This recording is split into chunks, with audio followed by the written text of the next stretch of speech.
BFM Business. Midi, l'heure H. Erwan Maurice. Les plans de licenciement liés à la crise du coronavirus se sont suivis tout au long de l'été dans l'hôtellerie, l'événementiel, dans l'aéronautique, dans l'industrie textile aussi. Quasiment l'ensemble des secteurs économiques sont touchés. Lundi, donc hier, c'était Camaïeu, repris par l'homme d'affaires bordelais Michel Ohaillon. 80% des emplois conservés dans l'enseigne de prêt-à-porter féminin. C'est donc la suite d'une longue série depuis le début de la crise et ce n'est vraisemblablement pas terminé. Bonjour Michel Rességuier, merci beaucoup d'être avec nous. Vous êtes le PDG fondateur de Prosfer. Vous êtes en quelque sorte l'urgentiste des entreprises en difficulté. Vous avez l'habitude de prendre les commandes des boîtes de façon temporaire lorsque le risque de dépôt de bilan se rapproche dangereusement. D'abord, Michel Rességuier, en cette période très chargée, sur quel dossier est-ce que vous êtes, vous, là, en ce moment ? Alors, on en a plusieurs, mais certains sont confidentiels, donc je serai discret sur ce sujet. Voilà.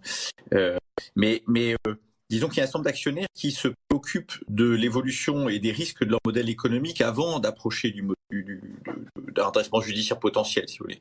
Et ça, c'est toujours très intéressant, évidemment, de s'y prendre bien à l'avance, de ne pas confondre la situation conjoncturelle et la situation structurelle. Vous citiez Camaïeu il y a un instant. Camaïeu, c'est typique. Vous êtes à la fois dans la transformation du monde du retail, dans la transformation du rapport au textile, qui a complètement changé en 20 ans. Je suis un dernier des Mohicans à porter une cravate. Bon, voilà, donc ça a complètement changé. Il y a 20 ans, tout le monde portait. Et en même temps, évidemment, il y a la crise du Covid. Donc, il cumule tout ça. Donc, vous voyez que c'est à la fois du conjoncturel et du structurel. Voilà. Bon, justement, sur cette affaire que vous citez, la plus récente, au cœur de l'actualité, on parlait de Camaïeu, bien sûr, repris donc par Michel Ohaillon, qui a été accepté par le tribunal de commerce de Lille lundi. Comment vous regardez ça ? Est-ce qu'on peut qualifier cette opération de succès, entre guillemets, par rapport aux autres scénarios qui auraient pu se produire ?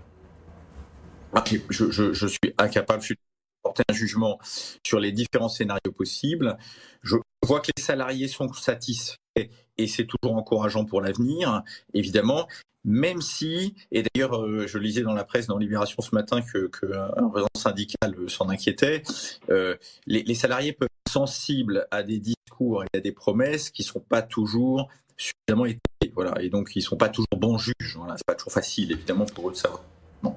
Mais en tous les cas, je suis ravi qu'il y ait une solution qui est émergée, une solution assez positive quand même, parce que 80% des emplois repris, c'est un beau pari qui peut être réussi, auquel moi je crois, et donc je m'en réjouis évidemment pour Camaïeu et pour ses salariés. Bon, et la question qui se pose aussi, Michel Rességuier, et qui peut-être est plus au cœur de votre expertise, c'est pourquoi Camaïeu allait si mal d'une certaine manière. Est-ce qu'on aurait pu éviter d'en arriver là, je veux dire, si on avait regardé le problème bien en amont ? Mais exactement, c'est tout le sujet, absolument. Et il se trouve que j'ai eu à connaître un tout petit peu de Camaïeu. Bon, voilà. Le sujet, il est structurel, absolument. Encore une fois, le rapport à l'habillement a complètement changé ces dernières années. Moi, quand j'étais plus jeune, si vous voulez, c'était un symbole socio-professionnel beaucoup plus fort et qui caractérisait beaucoup plus les différentes catégories socio-professionnelles. Voilà.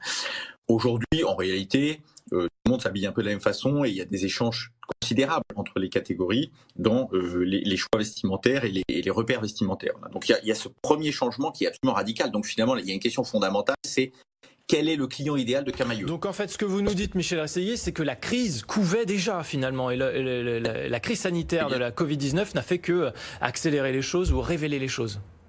Exactement, et c'est un grand danger d'ailleurs de la gestion de cette crise. C'est que des dirigeants se disent et des actionnaires se disent avec eux, bon, c'est la crise du Covid et donc finalement je n'ai pas grand-chose à remettre en question, il faut faire le gros dos et passer la crise et je n'y suis pour rien. Voilà. Alors que des secteurs comme le textile et des secteurs comme le retail, et Camaïeu cumule les deux, au contraire, sont des secteurs qui, crise Covid ou pas, doivent se réinventer complètement. Leur modèle économique passé ne sera pas le modèle économique du futur. Ça veut dire que maintenant, il faut repenser urgemment et de fond en comble les modèles de certaines entreprises là, pour éviter que l'hécatombe se poursuive. Et exactement. Moi, j'avais des discussions juste avant le déclenchement de la crise du Covid avec une entreprise dans le domaine du meuble, par exemple, quoi. Et quand la crise s'est déclenchée, cette entreprise, elle s'est dit « Non, mais on va faire un plan d'économie ». Et l'enjeu, c'est jamais un plan d'économie. L'enjeu, c'est, ou alors ça voudrait dire que l'entreprise était mal gérée avant, et je ne crois pas que l'entreprise était mal gérée avant. L'enjeu, c'est, mon modèle économique, pareil, le rapport au meuble a énormément changé. Le meuble de ma grand-mère, enfin, de ma grand-mère, de ma femme, d'ailleurs, pour être précis, que vous avez derrière moi, parce que je suis en vacances. On le voit bien, oui. C'est un meuble qui aujourd'hui est très difficile à placer dans la plupart de nos logements. Et d'ailleurs, j'en ai qu'un comme ça, j'en ai plus qu'un. Voilà, j'en ai gardé aucun autre. Donc le rapport au meuble a complètement changé. Et donc de la même façon, Covid ou pas, le monde, l'industrie du meuble doit se réinventer complètement. Il faut vivre avec son temps. Combien de temps encore les aides de l'État vont permettre de limiter la casse? Est-ce que ce n'est pas toutes ces aides, donnez-nous votre avis là-dessus, mais reporter, repousser la catastrophe? Alors, moi je regrette honnêtement l'excès, non pas d'aide, parce que je crois qu'une fois, mais l'excès de confinement, voilà, on va dire, qu'a choisi le gouvernement. Je crois qu'on a quand même, à leur insu et pas toujours à leur conscience, sacrifier les jeunes générations au bénéfice des vieilles générations auxquelles j'appartiens d'ailleurs. Voilà, bon. Donc je le dis d'autant plus naturellement. Une fois qu'on a dit ça, je crois qu'il fallait, ces choix politiques étaient faits, même si je pense qu'ils étaient un peu excessifs. Mais même les groupes qui ont largement bénéficié d'aides d'État, ils ont aussi procédé, ça ne les a pas empêchés d'avoir recours à des licenciements massifs. On a eu Air France, 7000 suppressions d'emplois, Airbus, 5000 et puis encore d'autres. Hein. Non mais c'est ça, une fois que le mal était fait, il fallait soutenir les entreprises. Et donc, on encaisse en ce moment le premier choc, c'est-à-dire celui des entreprises qui, soutenues ou pas suffisamment, d'ailleurs, je vais y revenir dans un instant, peuvent pas suivre la crise. Parce qu'en réalité, vous avez un problème, c'est les entreprises de taille moyenne, qui sont quand même pas très bien soutenues, et notamment si elles étaient ce qu'on appelle débancarisées, c'est-à-dire qu'elles n'avaient plus d'emprunt auprès des banques, elles ont du mal à avoir le prêt garanti par l'État si elles sont de petite taille. Si elles sont de grosse taille, elles sont soutenues. C'est ce que vous venez de rappeler pour Air France. Si elles sont de petite taille, c'est plus compliqué.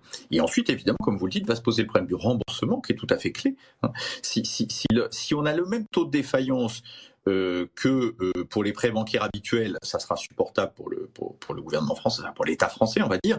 Si on a un taux de défaillance supérieur, et c'est probable, il va bien falloir trouver une solution. Donc il va falloir que des capitaux privés viennent au secours, rachètent ces dettes des entreprises, en quelque sorte, viennent au secours des entreprises. Et ça, c'est pour 2021, à mon avis. Bon, en 20 secondes, Michel Rességuier, 275 plans de sauvegarde de l'emploi, les PSE, recensés entre le 1er mars et le 19 juillet. Ça laisse peut-être craindre le pire pour la rentrée. Attention particulière aux sous-traitants, dont on n'a pas beaucoup parlé, mais ils sont aussi très dépendants des grands groupes qui souffrent pendant cette crise. Je ne crois pas que la rentrée sera plus difficile que l'été. Ah, vous ne pensez pas? Je pense pas. Je pense qu'on va continuer à vivre ce premier choc, on l'encaisse. Le problème, ça va être le printemps 2021. Ça va être quand les résultats 2020 vont sortir, que les premiers reportings des premiers mois de 2021 vont sortir et qu'il va falloir commencer à rembourser la dette. Bon, en tout cas, on continuera bien sûr de suivre tous ces dossiers tout au long de la fin de l'été et puis à la rentrée, bien sûr, sur BFM Business. Merci beaucoup d'avoir été avec nous, Michel Rességuier, pour vos analyses. Je rappelle que vous êtes le PDG fondateur de Prosfer. Restez avec nous, on se retrouve dans un instant avec l'essentiel de l'actualité économique. À tout de suite.